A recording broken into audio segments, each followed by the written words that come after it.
Bienvenue chez Reset Your Mind. Ça y est, c'est l'été.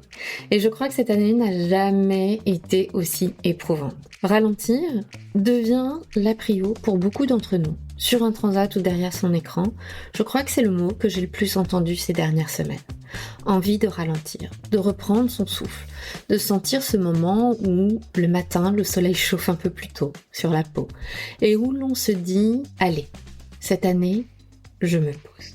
Cependant, force est de constater que même lorsque l'on ralentit, certaines pensées, elles, ne prennent pas de vacances. Les « je devrais en faire plus », les « est-ce que je suis vraiment à ma place ?» ou encore les « pourquoi je suis encore fatiguée même lorsque je suis censée me reposer ?»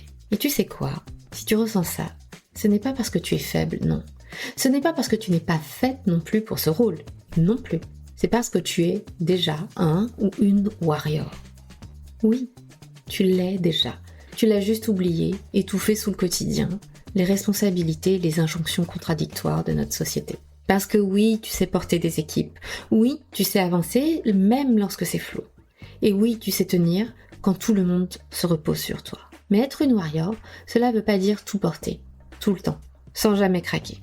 Cela veut dire savoir s'arrêter aussi. Savoir s'écouter, se recharger et choisir consciemment de reprendre le pouvoir. Cet été, je te propose d'écouter ou de réécouter les épisodes qui ont été le plus challengeants cette année, ceux pour lesquels j'ai eu le plus de retours, de messages, comme « Merci, j'avais vraiment besoin d'entendre cela » ou encore « C'est fou, je n'avais jamais vu les choses sous cet angle, je me sens libérée ». Je te propose des rappels de qui tu es, de ce que tu mérites, du leader ou de la leader que tu es déjà, même lorsque tu doutes. Des épisodes à écouter ou réécouter allongés sur un transat, en marchant au bord d'un lac ou simplement le matin, lorsque tu savoures ton café. Parce que ralentir, ce n'est pas renoncer. C'est choisir de se reconnecter à ce qui compte vraiment pour toi. Alors let's go, c'est parti. Et surtout, reste bien jusqu'à la fin puisque j'ai une annonce à te partager en toute fin d'épisode. Ça y est, l'été touche déjà à sa fin. Oui, je sais, déjà, un peu dur. Soit tu fais partie de la team « j'en ai profité, je suis zen », soit de la team « oh, j'ai rien vu passer, on ne pourrait pas recommencer ».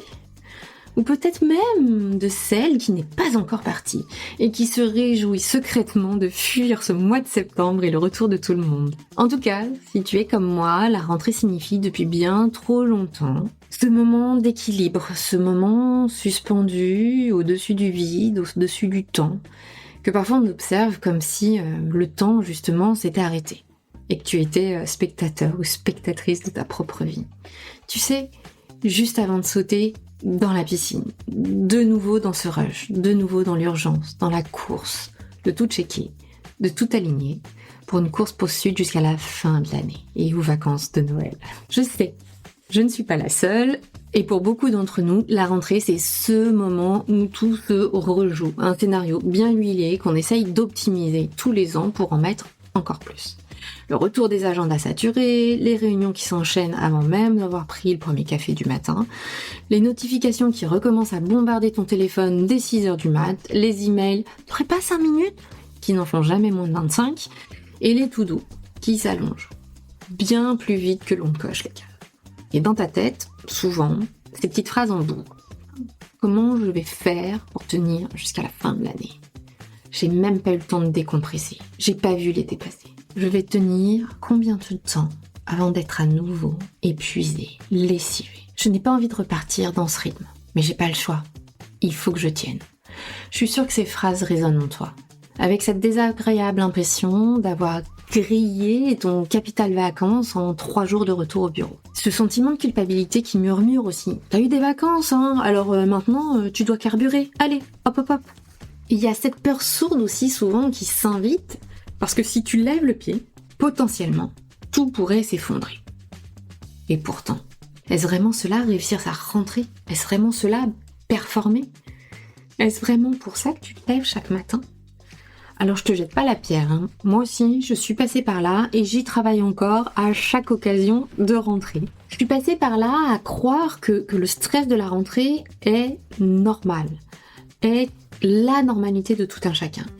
Je suis passée par là aussi à reprendre ce rythme en apnée en attendant le prochain week-end pour respirer, les prochaines vacances pour vivre vraiment.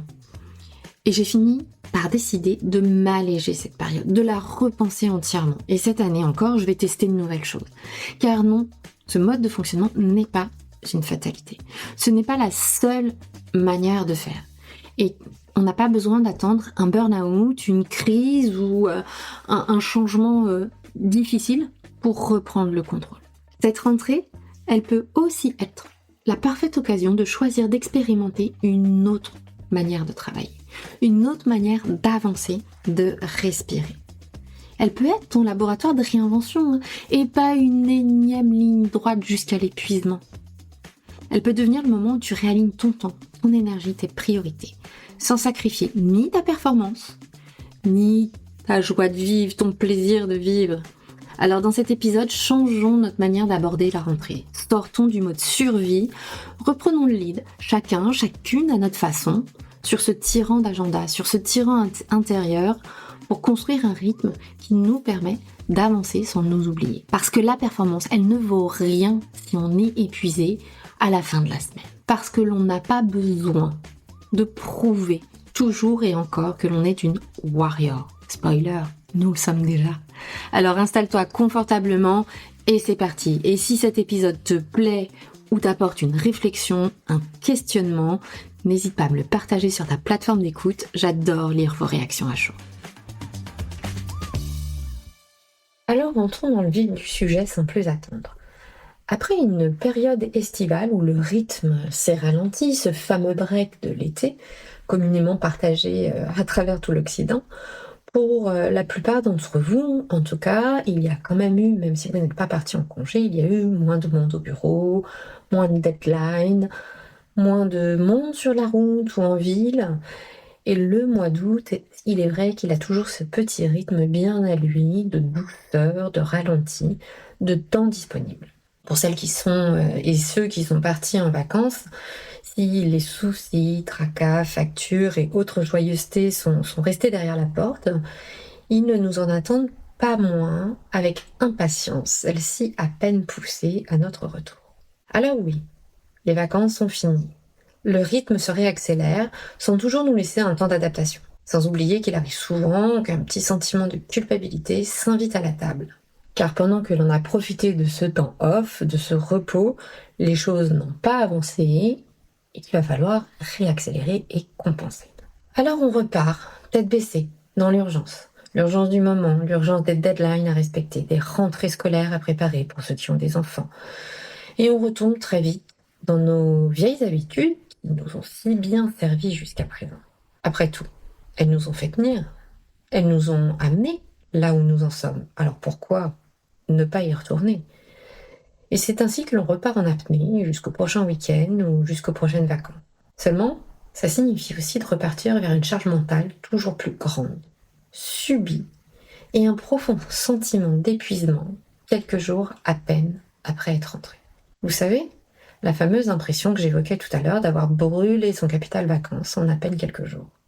Je le vois bien, j'ai moi-même failli retomber dans ce mécanisme, tout simplement par habitude réflexe ancrée depuis des années. Et encore une fois, la quasi-totalité des coachings que j'ai pu réaliser la semaine dernière portaient sur cette thématique, sur ces fameuses phrases de « je suis épuisée, alors je rentre de vacances ». J'attends les prochaines vacances avec impatience. Voire, je ne sais pas, je viens de rentrer, mais je ne sais pas comment je vais faire pour tenir jusqu'aux prochaines vacances. Et voire même, je ne veux plus travailler comme ça, je n'en peux plus, je viens de rentrer, mais je ne veux plus. Est-ce que ces phrases vous parlent? Et pourtant, vous aussi, certainement, vous aviez dit, tout comme mes clients et mes clientes, plus jamais. Tout simplement parce que vous avez, vous aussi, fini les derniers jours de fin juin ou fin juillet sur les rotules. Vous aussi, cet été, vous a apporté son lot de prise de conscience, de bonnes résolutions, qui sont malheureusement évaporées aussi vite que le sable entre vos orteils. Pendant longtemps, j'ai cru que c'était une fatalité.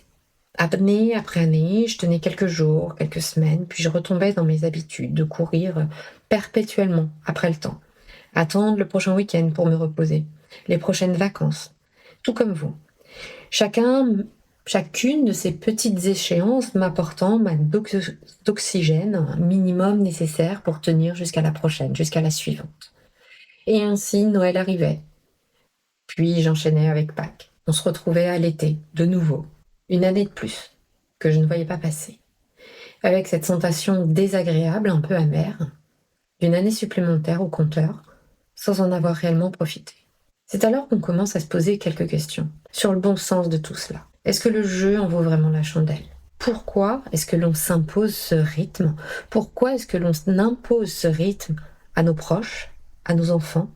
Parfois, on est si débordé, en mode pilote automatique depuis si longtemps, que l'on ne sait même plus comment fonctionner autrement.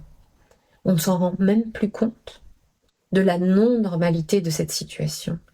Que cette situation nous use, nous épuise, nous fait perdre en lucidité, en efficacité et dégrade l'impact que nous souhaitons avoir. Et parfois, c'est l'année de trop, ou juste la semaine de trop. Celle qui fait déborder le vase, celle qui fait basculer dans le burn-out. Et là, on sait que l'on ne touche plus du tout les mêmes choses. Que la pause, enfin l'arrêt souvent, de ce rythme va s'imposer. Alors, avant d'en arriver là, avant de rentrer dans le dur, si je puis dire, j'avais très envie de vous partager donc mes tips, les conseils que je conseille à mes clients, mes clientes, et que je m'applique à moi-même. Et encore une fois, que je travaille au quotidien, tout comme vous, parce que ces mauvais réflexes, ces mauvaises habitudes, on la vie dure. Et très vite, je peux me faire happer de nouveau par ces fonctionnements réflexes que mon cerveau adore parce que tout simplement ça lui consomme moins d'énergie et qu'il a toujours fonctionné comme ça. Donc ces autoroutes neuronales lui conviennent très bien, quand bien même elles sont néfastes. Et je vais m'attarder un petit peu sur cette partie-là. Qu'est-ce qui nous met justement, qu'est-ce qu'il y a derrière ce mécanisme? Si je vous dis, comment fais-tu pour gérer tout cela de front? Si je vous dis, je te confie ce dossier car avec toi, je sais qu'il sera bien géré. Ou encore, nous allons mettre en place une nouvelle organisation au sein de la société et j'aimerais que tu m'aides à la définir et surtout, quelle évolution tu envisages pour toi. Oh, heureusement que tu es là, ma fille ou mon fils, je sais que je peux compter sur toi. J'ai de la chance d'avoir un enfant comme toi. Flatteur, n'est-ce pas? Et c'est à ce moment que l'on vient jouer sur les cordes sensibles, renforcer en vous le sentiment d'être à part, d'être au-dessus des autres, de faire ce truc en plus, ce fameux extra mile qui vous rend spécial, qui vous rend indispensable et qui nous donne de la valeur. Cette fameuse valeur que l'on s'accorde à nous-mêmes au travers le regard des autres. Et si vous avez écouté l'épisode numéro 2, bon élève, merci mais non merci, vous savez à quel point nous sommes formatés depuis notre plus jeune âge et à quel point nous apprécions cette approche. Alors oui, ces petites phrases viennent renforcer le fonctionnement nominal de notre cerveau qui justement préfère déjà fonctionner sur des chemins connus. Ces petites phrases nous encouragent à tenir, à continuer, même si c'est au détriment de notre santé, de notre équilibre ou de nos envies profondes. Alors j'ai envie de vous demander si cette année, cette rentrée, ne serait-elle pas l'occasion de faire un reset et de sortir de cette vie en apnée pour être aussi performante dans sa vie perso qu'au travail, sans pour autant perdre son capital vacances en quelques jours et arrêter de vivre de week-end en week-end, de vacances en vacances. Rentrons dans les conseils. Le premier que je vais vous partager est plutôt une question. Comment avez-vous envie de vivre cette rentrée? Vous êtes-vous seulement posé la question? Comment avez-vous envie de vivre cette rentrée? Prenez quelques minutes, faites pause s'il le faut sur le podcast et posez vos intentions, vos priorités pour le mois à venir. Écrivez-les quelque part où vous pourrez les voir régulièrement. sur un post-it que vous collerez au-dessus de votre bureau, votre carnet si vous êtes comme moi fan de flow de pensée, ou alors tout simplement sur le fond de votre écran. Quelles sont vos priorités? Comment avez-vous envie de vivre cette rentrée et de finir le mois de septembre accessoirement? Deuxième point serait de vous accorder une reprise progressive. On a tous tendance à vouloir avoir un mode robot, un mode un peu automatique de on-off. Seulement, nous ne sommes pas un électroménager lambda ou un ordinateur qu'on éteint et qu'on rallume et qui a les mêmes performances continuellement. Nous sommes des humains. Et je vais faire un parallèle avec le sport. Si vous vous arrêtez 2 semaines ou 3 semaines en été, quand vous reprenez le sport, eh ben vous allez reprendre progressivement. Vous n'allez pas tout de suite courir un marathon le jour J. Voilà, vous vous appelez Kylian Jornet. Mais vous allez reprendre progressivement pour vous réhabituer, pour vous remettre dans le bain. Et bien là, c'est pareil. C'est tout à fait la même chose. Ne repartez pas sur le même rythme que celui que vous aviez avant les vacances qui vous a épuisé.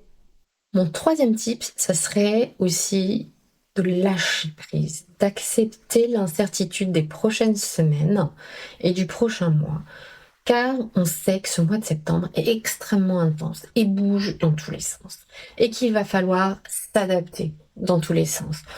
Pour ceux qui ont des enfants, il va falloir gérer les inscriptions, différentes activités sportives, l'organisation logistique, trouver une babysitter ou pas, une nouvelle nounou ou pas. Pour ceux qui n'ont pas d'enfants, il va falloir quand même réorganiser tout ça, les équipes potentiellement que vous êtes en train de gérer. Le mois de septembre est dense, sans compter que vous avez toutes les joyeusetés du genre impôt qui vous tombent dessus à gérer. Accordez-vous de ne pas être dans l'over-control. Accordez-vous de laisser un peu de place au flow et à l'ajustement. Mon quatrième point serait je reviens sur ce mode de vie en apnée. Ne vivez pas de week-end en week-end ou de vacances en prochaine échéance de vacances tout au long de la semaine. Autorisez-vous à vous accorder du temps pour vous.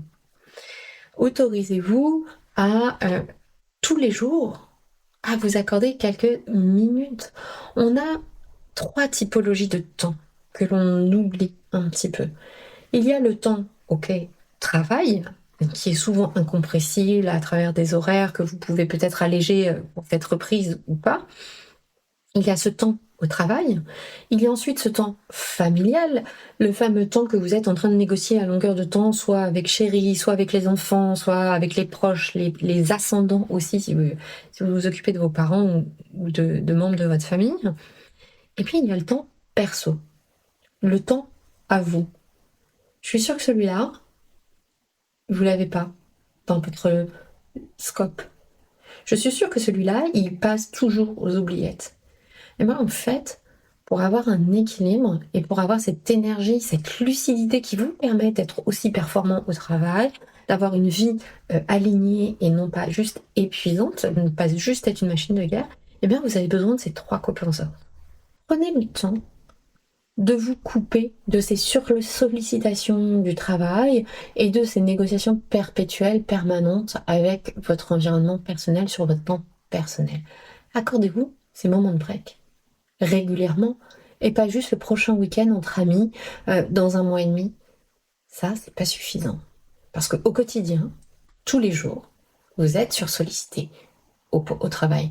Vous êtes dans la négociation à la maison, dans du temps négocié à longueur de temps.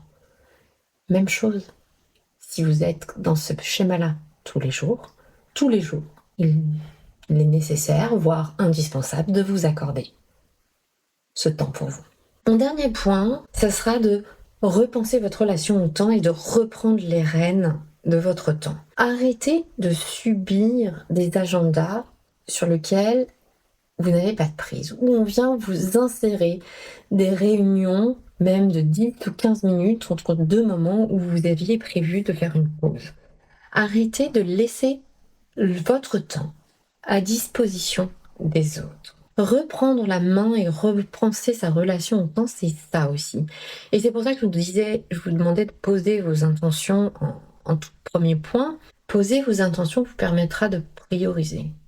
Et en priorisant, cela vous permettra de décider où est-ce que vous avez envie d'investir votre temps. Et à partir de là, ça sera beaucoup plus simple pour vous de l'aménager.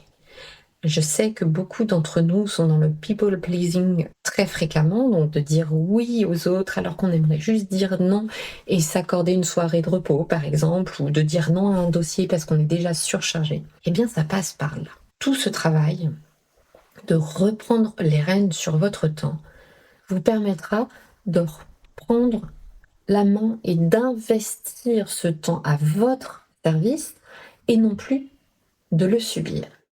Je pose chaque mois mes intentions, comment j'ai envie de vivre ce mois. Et j'y inclus des priorités personnelles. Ne mettez pas une liste à la Prévert. 3, c'est bien. Ça vous aidera justement à prioriser. 2, accordez-vous une reprise progressive. Accordez-vous éventuellement d'alléger votre emploi du temps si vous sentez que vous fatiguez déjà, si vous sentez que ça tire déjà. 3, travailler sur l'incertitude, accepter l'incertitude de ces semaines justement très mouvementées et de ne pas tout faire parfaitement, de ne pas être à tous les événements qui peuvent se présenter. Et surtout, ne tombez pas dans l'over-control à peine rentré de vacances. Le 4e, c'est accordez-vous des breaks et des moments off de temps perso tous les jours. Ne vivez pas en apnée. Vraiment, n'attendez pas le prochain week-end entre amis pour vous recharger vos batteries, ça ne marche pas. Et le 5e, eh bien, reprendre les rênes de votre temps pour arrêter de subir l'agenda, donc d'arrêter d'avoir quelqu'un qui vient gérer votre temps à votre place. Non, ce temps vous appartient. Ce temps est à vous. À vous de décider où est-ce que vous avez envie de l'investir ou pas. Si je devais conclure, je sais que ce mode de vie en apnée est un peu devenu la norme. Mais ce n'en est pas une. Ce n'est pas une normalité. Non seulement c'est contre-productif, vous perdez en lucidité et vous perdez en performance, c'est-à-dire exactement l'inverse de ce que vous allez chercher à obtenir. Mais en plus, vous vous perdez en route.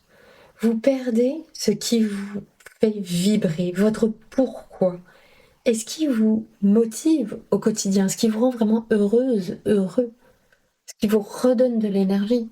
Et ça, c'est extrêmement important, de garder cette énergie et de vous lever le matin en sachant pourquoi. C'est ça aussi qui vous donne de l'énergie au quotidien. Alors voilà, c'est tout pour cette semaine. J'espère que ces quelques tips vous aideront à traverser cette période de rentrée beaucoup plus sereinement et à alléger votre charge mentale. Avant de refermer cet épisode, j'ai une annonce pour toi. Si tu écoutes Reset Your Mind, ce n'est pas juste pour ajouter du bruit dans ta tête. C'est parce que tu sais qu'il existe un autre chemin. Un chemin où tu ne portes pas tout le temps, toute seule. Un chemin où tu n'as plus besoin de prouver continuellement, ni de te suradapter pour être reconnu. Un chemin où tu arrêtes de vivre en apnée dans ta propre vie. Peut-être que tu en as assez de courir après le temps, de n'avoir jamais assez de temps, de donner le change en permanence, d'être stressé à ne plus endormir la nuit, d'avoir cette petite voix qui te dit que tu n'en fais jamais assez et que tu n'es jamais assez à la hauteur. Et au fond, tu rêves de quoi ? De lucidité dans tes décisions, de poser des limites sans culpabiliser, de retrouver ton énergie, ton alignement, ton impact, de te sentir à nouveau vivant ou vivante dans ta vie et dans ton business. Eh bien, c'est exactement ce que l'on fait dans le programme Signature by Reset Your Mind. Ce n'est pas une formation de plus, c'est un espace pour te retrouver, te réaligner et transformer ta posture de leader sans sacrifier ta santé, ni ton équilibre, ni tes valeurs.